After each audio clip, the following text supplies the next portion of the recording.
I'm going to come back to this if I have time. Let me just get to the punchline. This is a Vox article. The Rise of Skywalker's huge opening weekend was still a big miss by Star Wars standards. Episode 9 failed to crack 400 million worldwide, unlike its predecessors, by some jackass. So this whiny jackass goes through this long article about Star Wars 9 making less money. All right, fair enough, it did. Skywalker with consensus calling it unimaginative and more concerned with fan service than telling a riveting and fresh conclusion.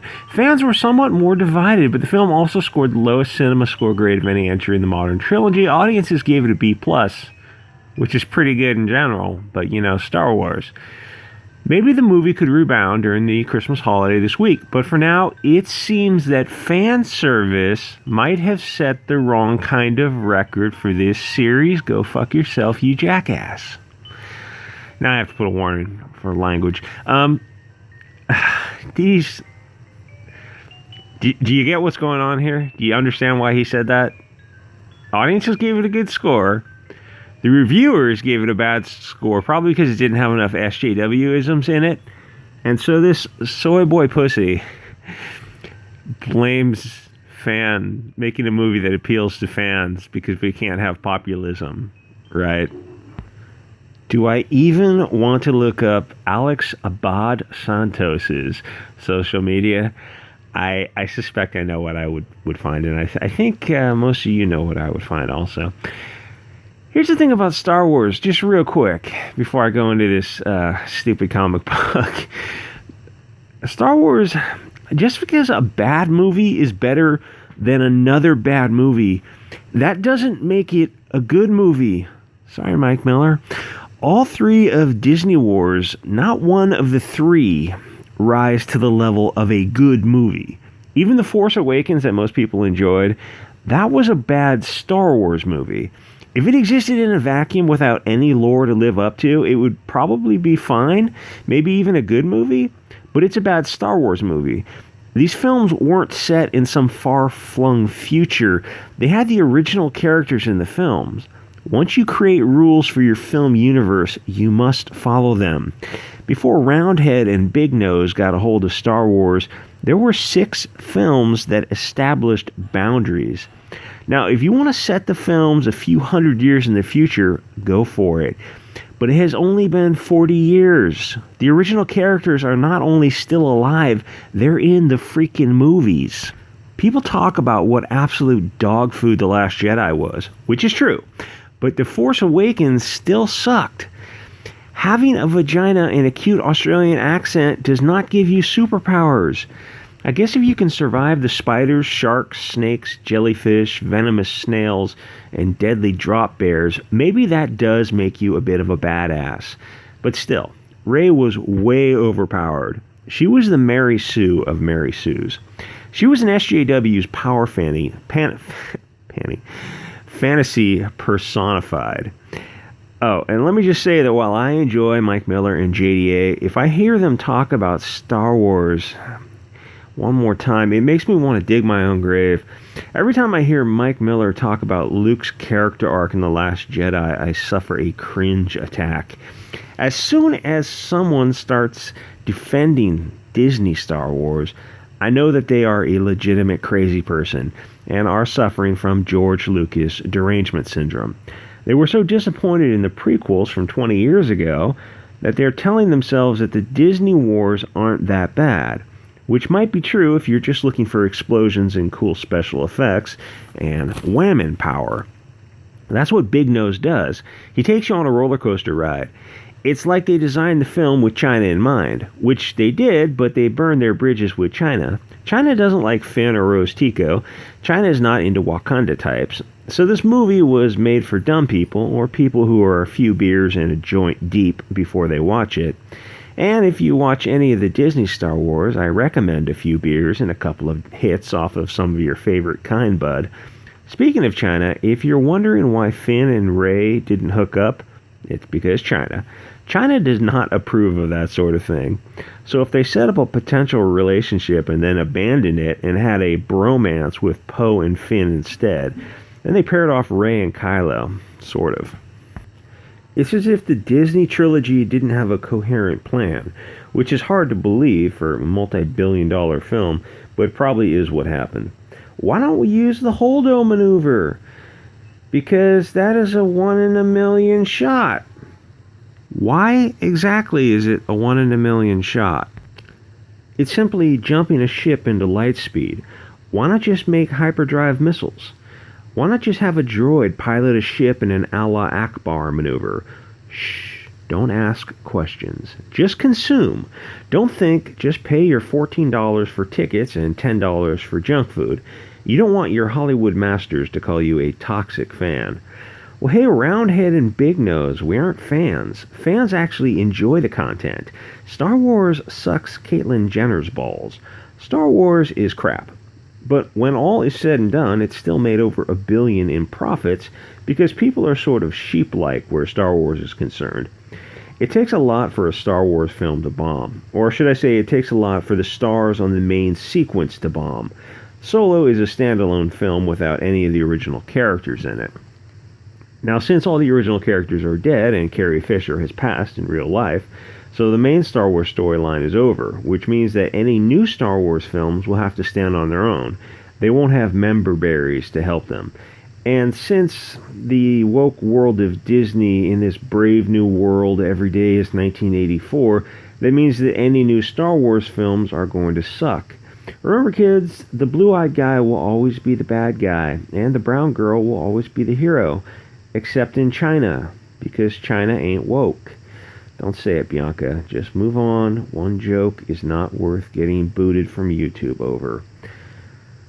I won't say it. I'll just move on.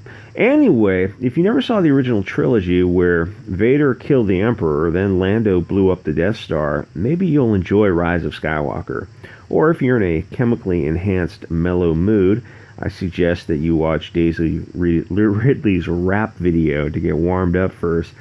People like Daisy Ridley have way too much self-esteem. A little more public humiliation will smooth off those sharp edges. If you have a YouTube channel, then you know what I'm talking about. Once you get called a bundle of sticks for the 100th time, it tends to toughen you up. How can I be homophobic and a homo at the same time? Pick a battle. Daisy Ridley would have learned a valuable lesson if she got booed when she did her cringy Star Wars rap, but audiences at those shows are all left-wing fart sniffers. When they see Rose, Finn, and Daisy, they just cream their jeans. My only question is, why wasn't Rey from the Middle East? Oh, because China isn't down with the brown. But I think it's time to have a Muslim, Sith, or Jedi who is also a transsexual. Why not commit to the bit, Disney? Be stunning and brave. Probably because Disney doesn't want to be Charlie Hebdo'd. Je suis, Disney. One question. Why is he wearing a mask? In the original films, Darth Vader had to wear a mask because he was injured and it had a breathing apparatus. And if you saw Revenge of the Sith, you saw how jacked up he got. So why is Kylo wearing a mask? I mean, to sell toys is the obvious answer, but is this movie just to sell toys?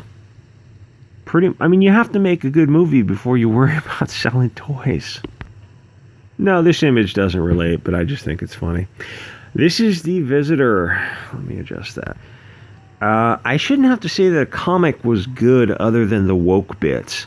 There shouldn't be any woke bits. I shouldn't see blonde hair and know that they're going to be evil or stupid or fumbling, or see dark hair and know that that means that they are the good character and be right every single time. I see the dark-haired female character in these comics, and I know that she's going to be the Latina hero. Turns out she is the Israeli hero. And if I am being honest, no, I better skip that. Breastless women, dark hair, Jewish, check.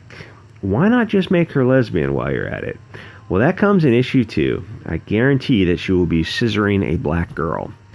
For shits and giggles, I should look at Levitz's social media, but it's kind of unnecessary, and most of them are either completely anti-POL racist liberals or only 90%. People who write comics are the worst people on earth. Most of them are alcoholic, panty-sniffing perverts who are in therapy, or should be, Anyone associated with comics is a complete degenerate. There are some exceptions for Comicsgate.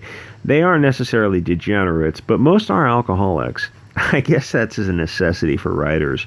Their social media is just a checklist of blonde man bad. If it's in the USA, it's orange man bad. If it's in the UK, it's Brexit man bad. They are so terrified of Brexit. It's as if the UK didn't do fine before the European Union, back when England was actually full of English people. But I guess that's just wrong think in this brave new world. I think the odds of Levitz ever listening to this are pretty slim. Folks like that tend to stay in their echo chambers. It's a shame that I have to admit that this comic does a few things right. It's fun, but it would be better if it wasn't, oh, look, where did my breasts go? They were never there in the first place. It would be better if it wasn't woke, but that's just crazy talk. Asking for the blonde man not to be bad every single effing time. One of the interesting things they did was make the Japanese guys the bad guys, or at least portrayed them in a negative light. It portrays them as racist, which is absolutely true if you know them. It's just I know I won't get in trouble for that because it's already 11 minutes in. Most people don't make it to the end for those broad generalizations saying that Japanese as a whole are fairly racist. I'll stand by that. I think as a whole, yeah, that's probably pretty accurate. But if you notice something about this comic, just I'll point it out when it pops up. So they're portraying the Japanese guys as a bad guy, but dear God, they dye the Japanese guy's hair blonde. It really is blonde man bad every single time. We'll get there. I'm surprised that Levitz would dare portray the Japanese in a bad light. I have a few theories on this. One I can share and one I cannot share. It sucks not having free speech. In America, you'll get kicked off social media, doxxed, fired, and your bank will end their business relationship with you. Thanks, Chase Bank. Which is all bad enough, but in the UK, they'll actually arrest you. Count Dankula. The obvious theory is that the left is starting to treat the Asians like the Europeans in terms of cultural Marxism, mainly because the Asians are wealthy and red-pilled. The three wealthiest groups in America are, I better not go there, but it's not the people of the light. This, oh, God. I love reading comics like this. I get excited. Oh, hey, look, blonde man bad. He's Japanese. He's probably in his 50s. So a 50-year-old Japanese man dyed his hair blonde because that's what 50-year-old Japanese men do. They're speaking in Japanese. The 50-year-old Japanese men dye their hair blonde. Oh, sweet Jesus. Why is the Israeli cop does she have two guns now?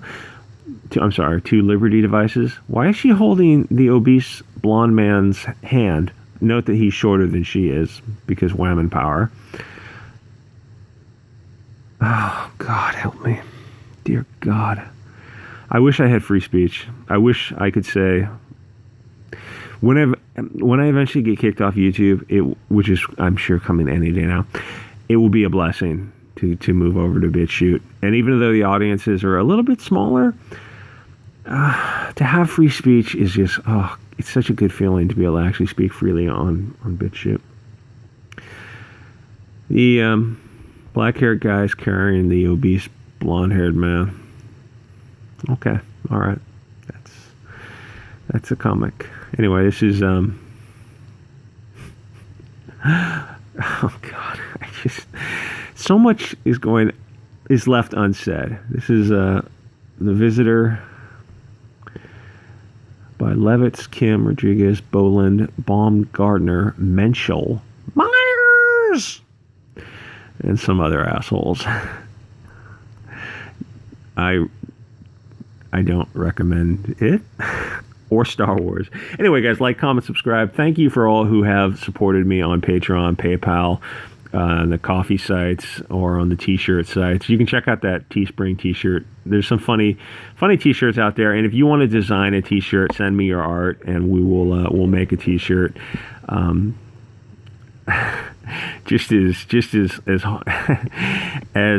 funny as Teespring will allow is what I'm trying to say. Anyway, like, comment, subscribe, guys. I will see you all next episode.